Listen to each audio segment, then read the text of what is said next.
ఏమండి,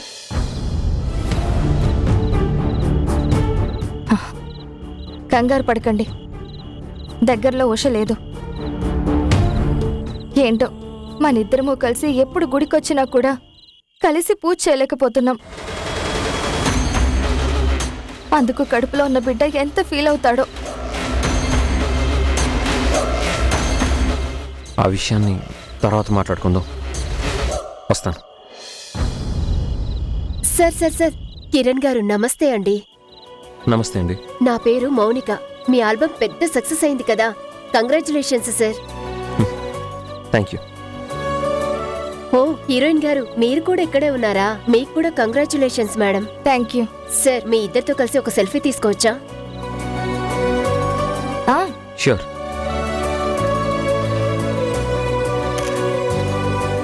thank you sir. Thank you ma'am.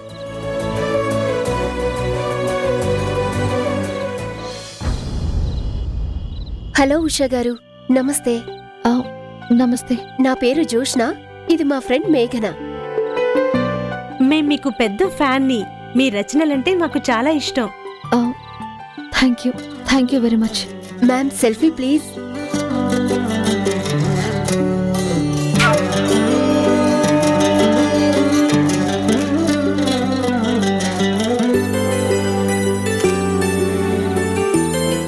Thank you ma'am. ఎప్పుడైనా విజయవాడకు వస్తారా మ్యామ్? ఎందుకంటే మాది విజయవాడే, మీరొచ్చినప్పుడు కలుద్దామని. ఏం లేదమ్మా, అటొచ్చే పని మాకేముంటుంది. Okay madam. Okay madam, bye. Bye.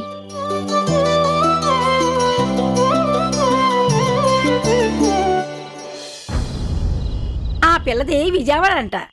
Vijayawada నీకు గుర్తుందా? గుర్తులేదు. లేకపోవడమేటమ్మా, మీ అయ్య మొట్టమొదటిసారి బజ్జీల బండి పెట్టింది బెజవాడ బస్ స్టాండ్ లోనే కాదా? ఇప్పుడు అది అవసరమా? అనవసరం మాత్రం కాదు.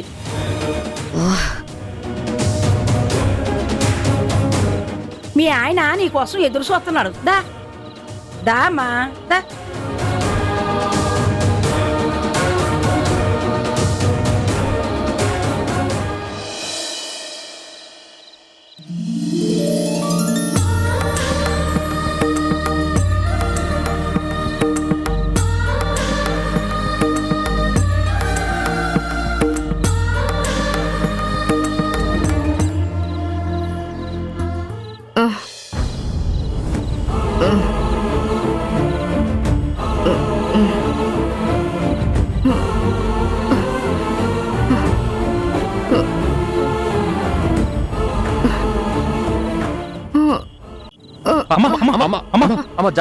జాగ్రత్త.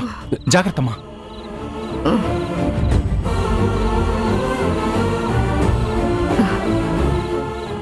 ఏం కాలేదు బాబు.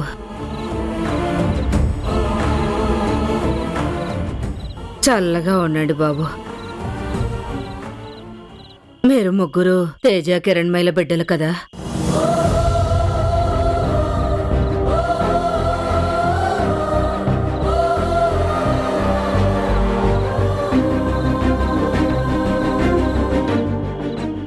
చాలా సంవత్సరాల క్రితం చూశాను బాబు. ఆత్మీయత, అనురాగాలు నిండిన బొమ్మరిల్లు లాంటి కుటుంబం మీది. అన్నదమ్ములంటే మీలాగా ఉండాలని అందరికీ చెప్తుంటాను.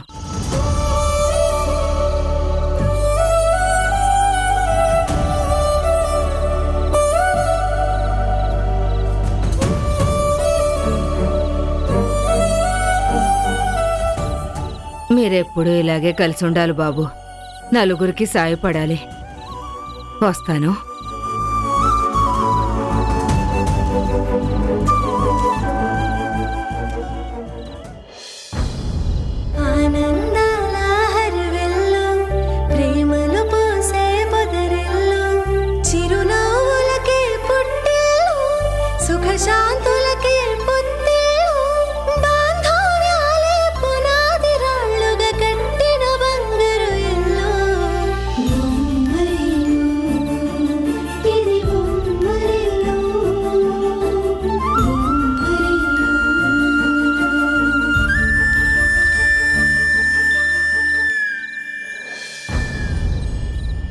ఏంట్రా, ఆ పెద్దావిడ దీవించినట్టుగా మీతో కలకాలం కలిసుండే అదృష్టం లేకపోయినా కనీసం కొంచెం సేపైనా కలిసుండే అదృష్టం ఇవ్వండ్రా.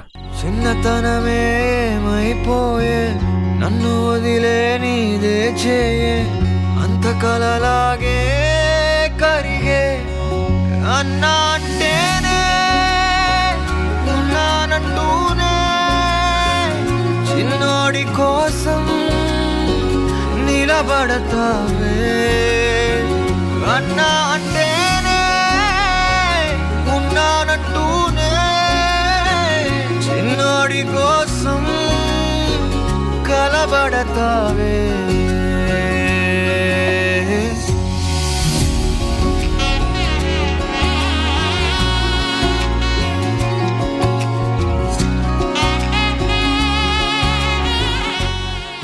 ఒకప్పుడు ఎంత అందమైన కుటుంబం రమంది. అమ్మా నాన్నల ఆప్యాయతలు, అన్నదమ్ముల అనుబంధాలు, చెల్లెలితో సరదాలు, ఒకరి కోసం ఒకరు అన్నట్టుండేవాళ్ళం. ఇప్పుడు ఎవరికి వాళ్ళమైపోయాం. ఏ దిష్టి తగిలిందో ఇలా జరిగింది. కాలంలో వెనక్కి వెళ్ళి మళ్ళీ ఆ ఆనందాలని పొందాలని, అందరం సంతోషంగా కలిసున్న ఆ రోజుల్ని చూడాలనుందిరా. కాలంలో వెనక్కి వెళ్లే శక్తే ఉంటే చేసిన తప్పుల్ని, జరిగిన పొరపాట్లని మళ్ళీ జరగకుండా చూసుకోవచ్చు.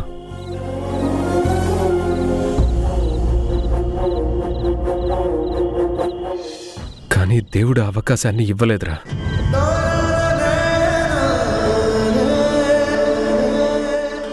చేసిన దానికి శిక్ష అనుభవించాల్సిందే.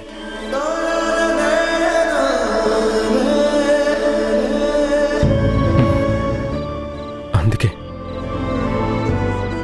నేను చేసిన తప్పుకి అమ్మ ప్రేమకి దూరం అయ్యాను, నాన్నకి శత్రువునయ్యాను. ఆ దేవుడు చాలా విచిత్రమైన వాడ్రా. ఒకే రక్తం పంచుకొని పుట్టినందుకు తప్పు చేసి నన్నే కాదు, నా తమ్ముళ్ళగా పుట్టినందుకు మిమ్మల్ని కూడా శిక్షిస్తున్నాడు.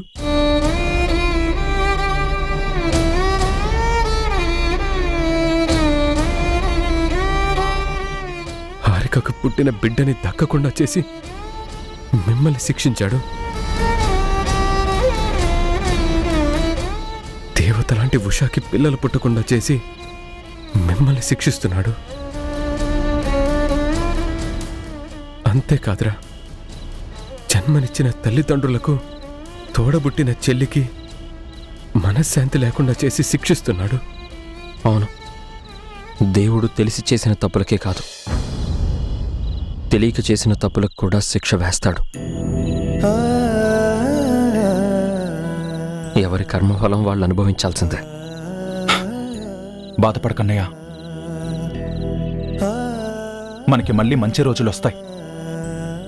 ఆ ఆశతోనే బ్రతుకుతున్నాను.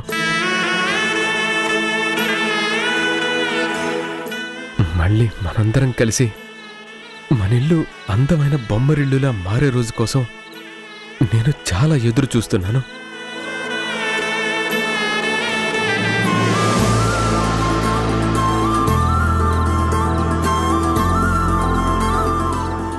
మిమ్మల్ని ఇలా సోత్తుంటే ఎంతో సంతోషంగా ఉంది బాబు.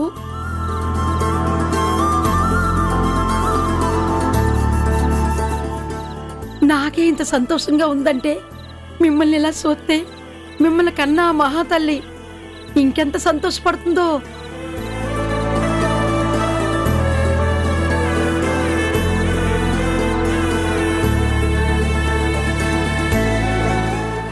బాధపడకండి బాబులు. సూర్య చంద్రులకి గహనం పట్టినట్టే మీ ఇంటికి కూడా గహనం పట్టినది. ఆ దేవుడి దయ వల్ల ఆ గహనం పోయి మీరు మళ్ళీ సంతోషంగా కలిసి ఉండే రోజులు వస్తాయి బాబు. అది కూడా త్వరలోనే వస్తాయి బాబు. రండి బాబు, దీపాలు పెట్టడానికి మీ భార్యలు మీకోసం అక్కడ ఎదురు చూస్తున్నారు. రండి రండి బాబు. పదండి.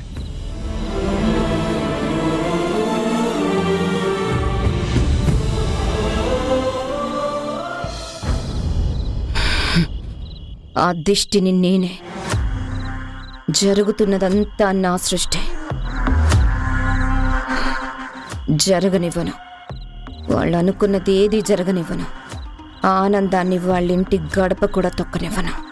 హ, ఈ విషయంలో ఈ చెల్లి నీకెప్పుడూ తోడుంటుందని మర్చిపోకక్క. వాళ్ళ శిక్షలకు కారణం ఆ దేవుడు కాదు, ఈ మేఘన. ఈ మేఘన వేసే శిక్షల నుంచి ఆ దేవుడు కూడా కాపాడలేడు. ఆ కిరణ్ అనుభవిస్తుంది కర్మఫలం కాదక్క, ఈ పల్లవి అలియాస్ నిషా పగఫలం.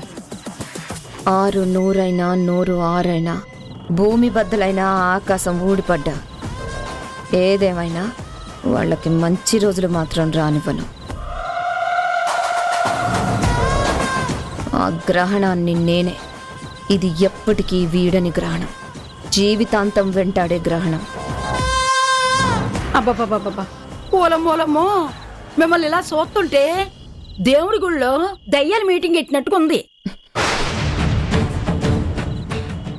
సరేనే అమ్మా, దీపాలు వెలిగించే టైం అయినది. దీపాలు పెడుతూ చేసిన పాపాలన్నీ పోవాలని, కొత్తవి చేయకుండా ఉండాలని ఆ దేవుని ఏడుకో అమ్మా. రా రా అమ్మా రా. హ, ఎలా భరిస్తున్నావక్క? 2 నిమిషాలు మాట్లాడితే చెరువు నీళ్లు తాగిస్తుంది. నేను సంజయ్కి మొగుడినైతే ఈ రాములమ్మ నాకు యముళ్ళ తయారైంది. త్వరలోనే దీని పీడ వదిలించుకోవాలి.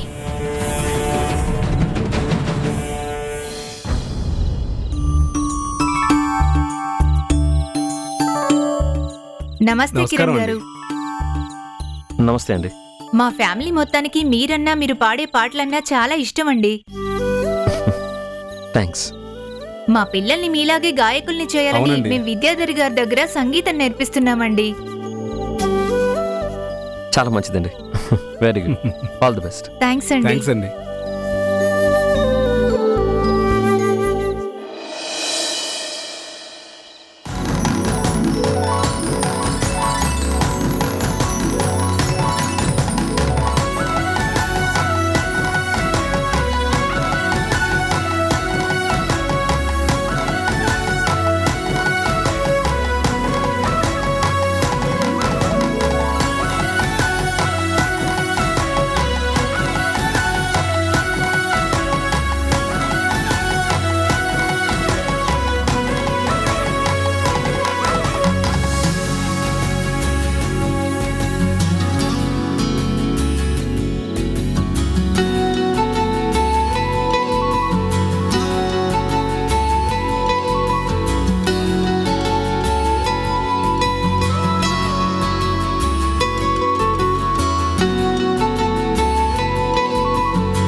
హలో అండి.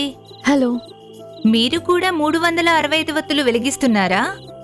నేనే కాదు, ఈ కార్తీక పౌర్ణమి రోజు ప్రతి ఒక్కరూ 365 వత్తుల దీపం వెలిగించాలి. అవునా? నేనెవరైనా మొక్కున్న వాళ్ళు వెలిగిస్తారేమోనని అనుకున్నాను. అలా 365 వత్తులు ఎందుకు వెలిగిస్తారండి? సంవత్సరం పొడవునా మనం దేవుడి ముందు దీపం పెట్టకపోయినా ఇలా కార్తీక పౌర్ణమి రోజు 365 ఒత్తులు కలిపి దీపం పెడితే సంవత్సరం పాటు దీపారాధన చేసిన ఫలితం దక్కుతుంది.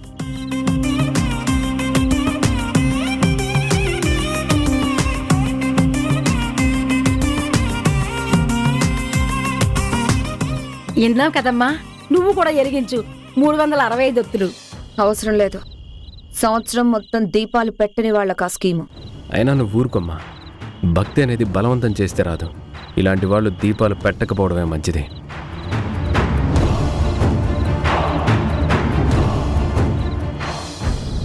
ఉషా గారు, నాకు చిన్న ధర్మ సందేహం, అది కూడా తీరుస్తారా? అడగండి. మామూలుగా మనం ఇళ్లల్లో జరిగే పూజలు సూర్యోదయం తర్వాత చేస్తాం. కాని మా అమ్మమ్మ ఈ కార్తీక మాసంలో తెల్లవారుజామున బ్రహ్మముహూర్తంలో లేచి తులసికోట ముందు దీపాలు పెట్టేది. అలా ఎందుకు చేసేది? కార్తీక మాసంలో వెలిగించే దీపాలకి, చేసే పూజలకి చాలా విశిష్టత ఉంది. అలా తెల్లవారుజామునే తులసికోట ముందు దీపం పెడితే అది కార్తీక దామోదరుడికి చెందుతుంది. సూర్యోదయం తర్వాత చేసిన పూజలు ఆ పరమశివుడికి చెందుతాయి.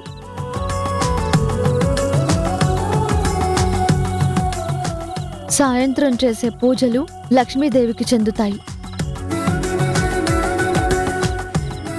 థ్యాంక్ యూ మేడం, చాలా మంచి విషయాలు చెప్పారు.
కార్తీక పౌర్ణమి రోజు దీపం వెలిగించే అదృష్టం అందరికీ ఉండదు. ఆ అదృష్టం నాకు దక్కింది, నీకు దక్కలేదు.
చేసుకునే వాళ్ళకి చేసుకున్నంత అంటారు.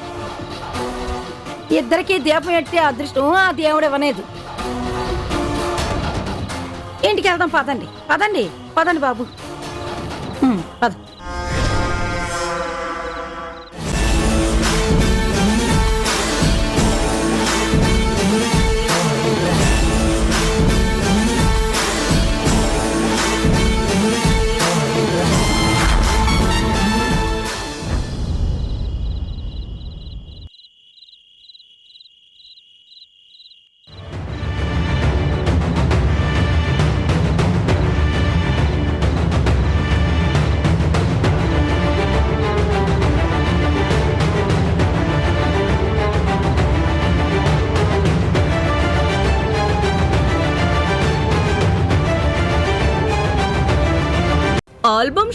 ఆల్బమ్ షూటింగ్ అంటూ ఆ పల్లవితో కలిసి తిరిగాడు. చివరికి ఆ పల్లవిని తల్లిని చేశాడు. ఏంటి బావగారు అంత కోపంగా ఉన్నారు? నువ్వేంటో నీ చరిత్ర ఏంటో మొత్తం తెలుసుకుంటాను. ఆ వివరాలన్నీ సాక్ష్యాలతో సహా దొరికాక నిన్ను సరాసరి జైలుకి పంపిస్తాను. నేను పల్లవికి సపోర్ట్ చేస్తూ ఉషని తక్కువ చేసి మాట్లాడానని తరుణ్ నా మీద చేయి చేసుకున్నాడు. పల్లవిని తల్లిని చేయమని కిరణ్కి నేను చెప్పానా?